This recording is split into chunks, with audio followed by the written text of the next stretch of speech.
Our governments are captured by the same private interests that finance the WHO.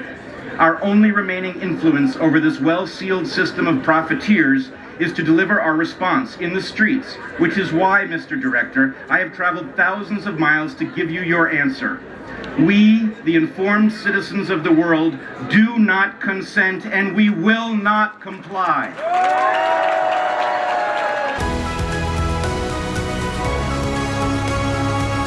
Very much. Ezra Levant with Rebel News. I listened to your speech. I found it terrifying. What is the number one thing you're worried about?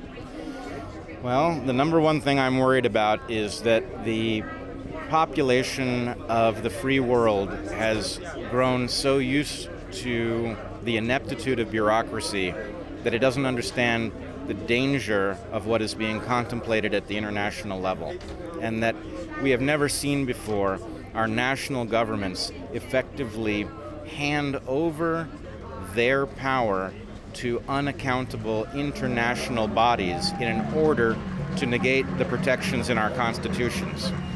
That's what's going on, and I don't think most people's sense of the importance of the World Health Organization could possibly prepare them for the danger that they are in. Citizens of the world, we are under attack. The principles of national sovereignty, personal liberty, and the consent of the governed have been slated for destruction by a tiny global elite that desperately wants to rule us.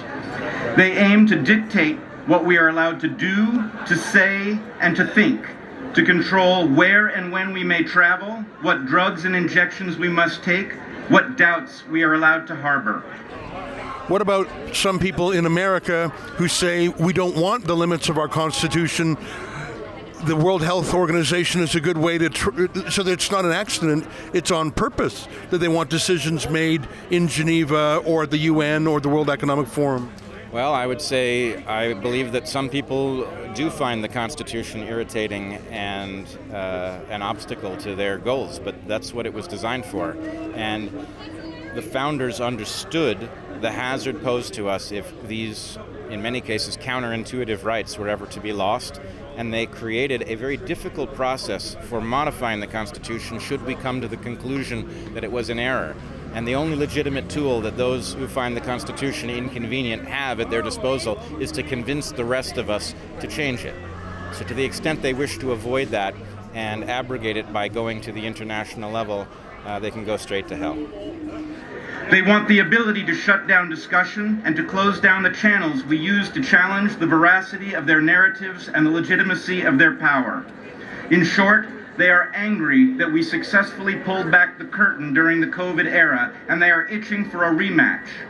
They are working overtime at the World Health Organization to rewrite all the rules so that next time they can win. That is the true meaning of these negotiations over what they falsely call pandemic preparedness. I went to the World Economic Forum in Davos to interview people on the streets, and the two names that kept coming up were Donald Trump and Elon Musk, because Trump was regarded as the bull in the china shop, and Elon Musk was regarded as the man who would platform him. Now Trump is being convicted in what many people say is a sketchy trial, and I think they're trying to Trump Elon Musk. By Trump, I mean specious lawsuits, SEC, etc. I'm worried that things are so precarious that so much of our fate rests in those two men. Am I just dazzled by their celebrity, or is that real?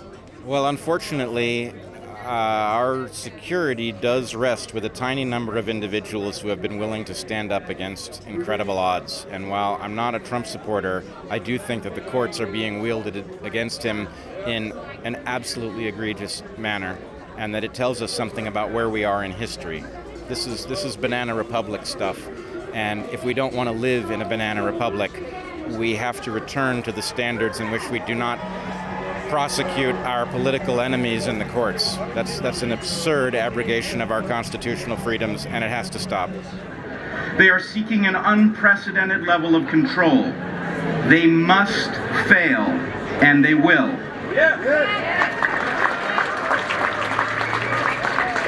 This international cabal finds our belief in liberty irritating, and it finds our insistence on informed consent laughable.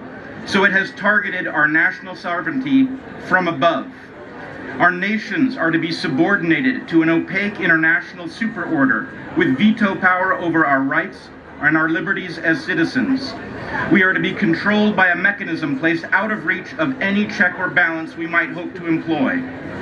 We are told that these authoritarian measures are being crafted to protect the public's health and to keep us safe from a pandemic that we are assured is always ready to leap from wild animals into people. It's not a matter of if, Tedros assures us, it's a matter of when. But nothing could be further from the truth.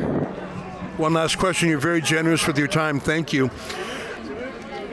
Even when a grassroots populist, America First type person becomes, say, Speaker of the U.S. House of Representatives, he has a meeting with the deep authorities, the CIA, other agencies, and he comes out as a man of the establishment. What I'm worried about the deep state is they know everything about you because they track everything you read, hear, say, including things you shouldn't be reading, hearing, and saying. Yep. They're permanent, like the UN is permanent. You can't vote them out. You don't know who they are. Add on AI, censorship, machine learning. You don't even know what's real anymore. You just know what your phone says is real. I'm worried that anyone who tries to be a change maker will be marginalized, and I'm worried that they have their own agenda, whether it's in Ukraine or Russia or whether it's domestically. I'm not a conspiracy theorist yet, but holy cow, are some of the most dystopian predictions coming true. Yeah, it clearly is a tremendous threat. It's an example of what I call surgical totalitarianism, where their information asymmetry will allow them to only meddle with people who threaten their power.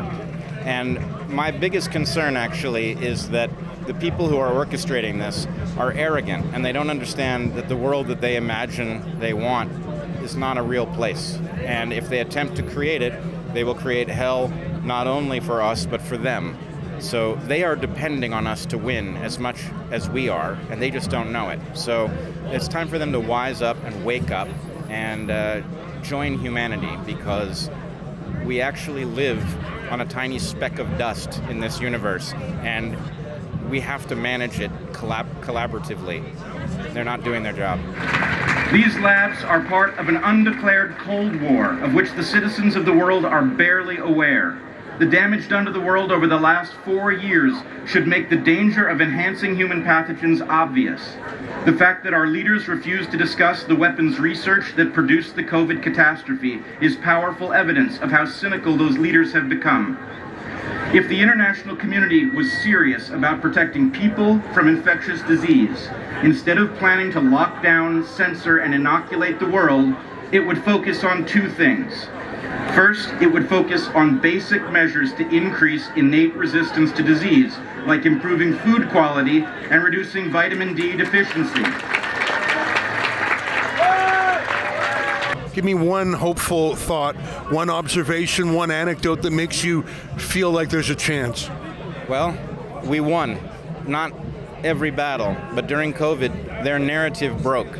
People are aware that this virus likely emerged from a laboratory. They're aware that there were out-of-patent drugs that were effective at treating it. They're aware that the vaccines were neither safe nor effective.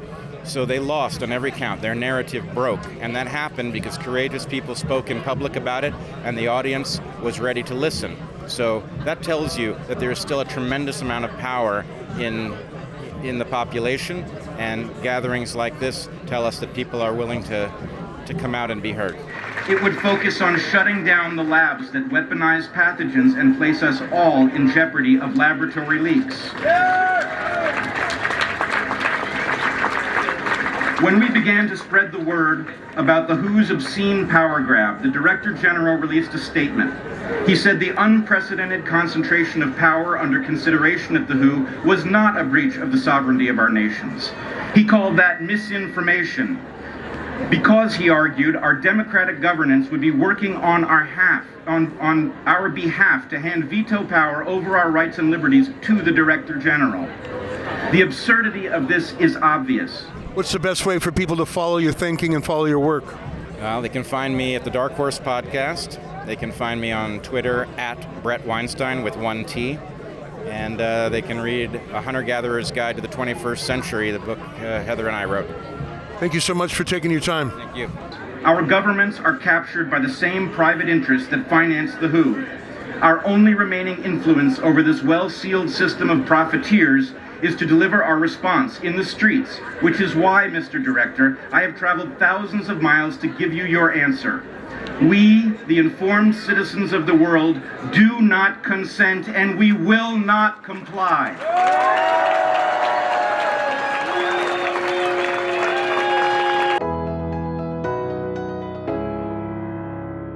Geneva is a pretty far journey. There's no direct flights from Canada, so we had to sort of hop, skip, and jump our way here. We're staying economy class, but between the two of us, the flights and the hotel will add up to more than $2,500. If you can help me cover the cost of that at nopandemictreaty.com, I'd be grateful. I'll give you as many updates as I can. We're going to try and jam in as many interviews and as much coverage as we can in 2 days, and we'll be back in Canada to ring the alarm bells. Visit nopandemictreaty.com.